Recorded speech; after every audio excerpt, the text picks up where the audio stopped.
What is up, YouTube? AVI back in another video. Today we're going to be giving you a review of the 2023 Hyundai Santa Fe and whether or not you guys should be giving a look if you're looking for an SUV to purchase. Let's get to it. All right, we're going to start under the hood as we normally do for our reviews. So before we do that, we're going to start talking about the trims because it took me a little bit of getting used to the trims that Hyundai has. So there are 5 trims for this Hyundai Santa Fe. There are the SE trim, the SEL, the XRT, the Limited, and the Calligraphy. And the reason I'm bringing that up is because 3 of the 5 trims, the 3 base trims, get this 2.5 liter naturally aspirated engine producing 191 horsepower.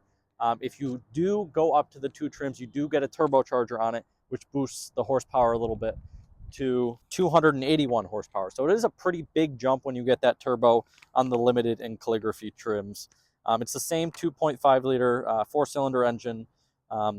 The torque on this engine is 181 pound-feet. The torque on the engine with the turbo is 311, which is actually a pretty big number for a 4-cylinder 2.5 liter. Let's see how it sounds.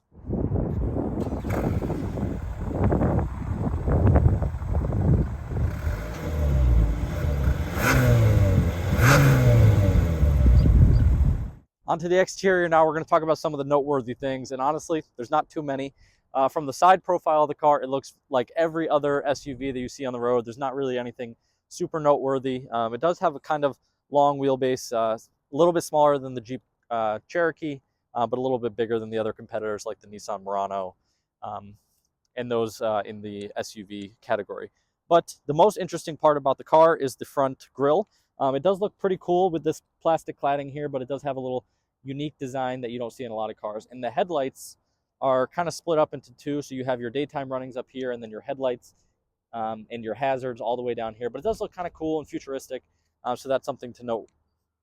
But the other, like we mentioned before, the side profile is nothing special. The back is a little bit interesting, I suppose.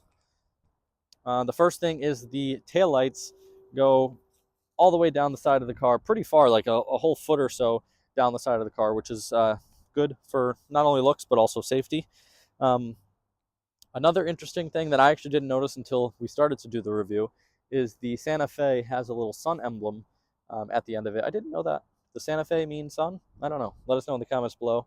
But I thought that was pretty interesting. But as you can see, the back of the car is pretty plain Jane. Nothing really to note. So why don't we bring you guys into the interior. All right, let's step inside of the Hyundai Santa Fe now. One thing that is pretty cool about the interior is the speaker design.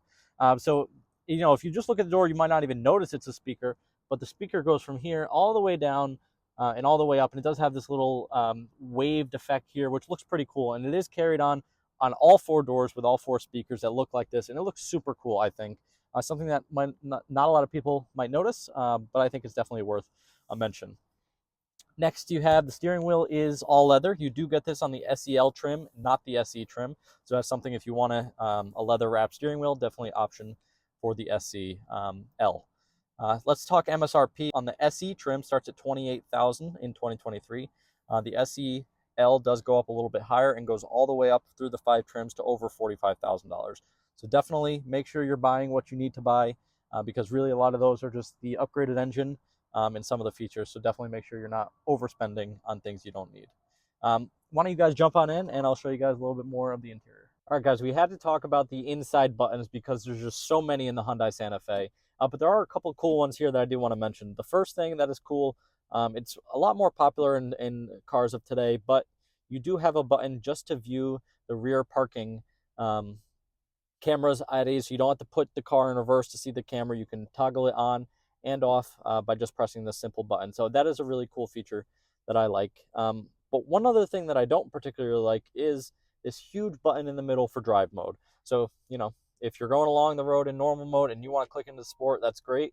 But also, you have smart as well. But you're on a Santa Fe. I don't know why this huge button needs to be for drive modes. I can't imagine a lot of people are changing from comfort to sport to smart. So that's just something that doesn't really make much sense to me.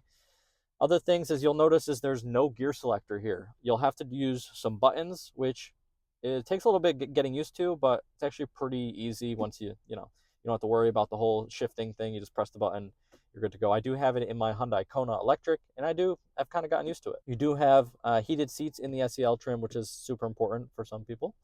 Um, and another thing to note is this kind of design, this carbon fiber, maybe mimic material here, looks pretty good. I think it's not overly done.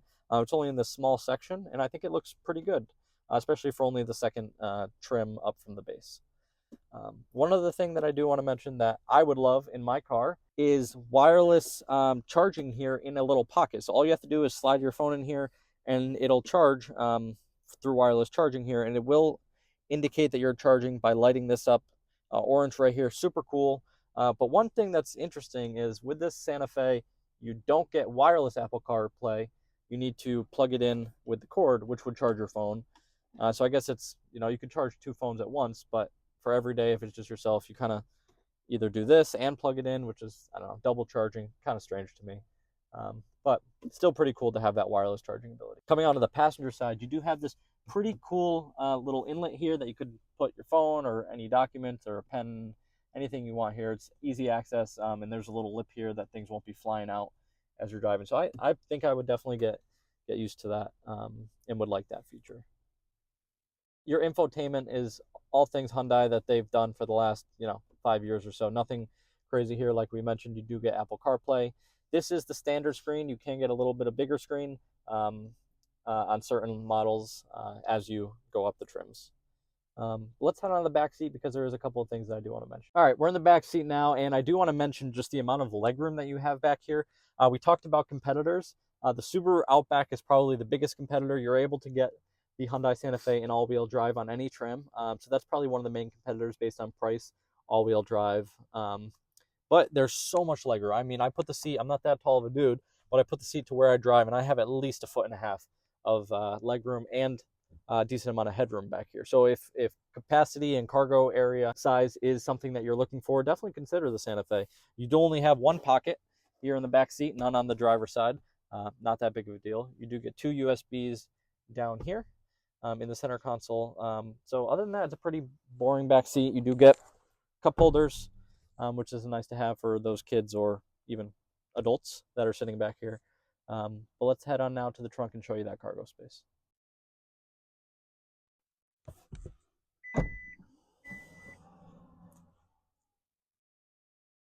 As you can see, guys, there's a ton of space back here. If you wanted to go to a drive-in movie or something, you could definitely make this work.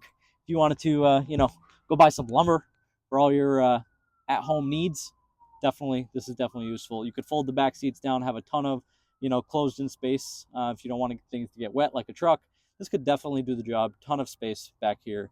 And like we said, bigger than the competitor, the Subaru Outback, Kia Sorento, Nissan Murano, but smaller than the Jeep Grand Cherokee or Cherokee. So that's something to keep in mind.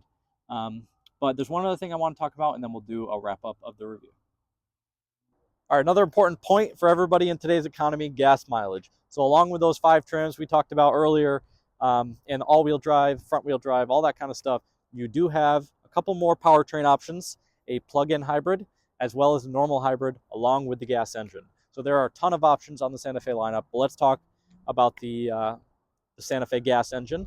This will get 25 miles per gallon in the city, 28 on the highway with the 2-wheel drive. If you get the 4-wheel drive version, all-wheel drive version, it's a little bit less. But definitely, if gas mileage is a concern, definitely look at those plug-in hybrid and hybrid options for you guys, because Santa Fe does have it. All right, guys, what are the final thoughts on the 2023 Hyundai Santa Fe? It's honestly surprised me in the first week that we've had it. A couple of things to note, though. There are so many trims like we talked about. I think the best buy for this car is the lower trims, the SE, the SEL trims, which is this one here. When you starting to get up to that $45,000 MSRP with those limited calligraphy trims, there's a lot of different competitors out there that I might prefer. But with the SE and SEL trim, you do get that lots of cargo space that people are looking for. You do get that Apple CarPlay, wireless charging, heated seats, backup camera, all that good stuff is included with the SE and SEL trims. So I think it's definitely worth a buy at those price points. But let us know in the comments below. Thank you guys for watching. Make sure to hit the like, subscribe, and just like that, AVI out.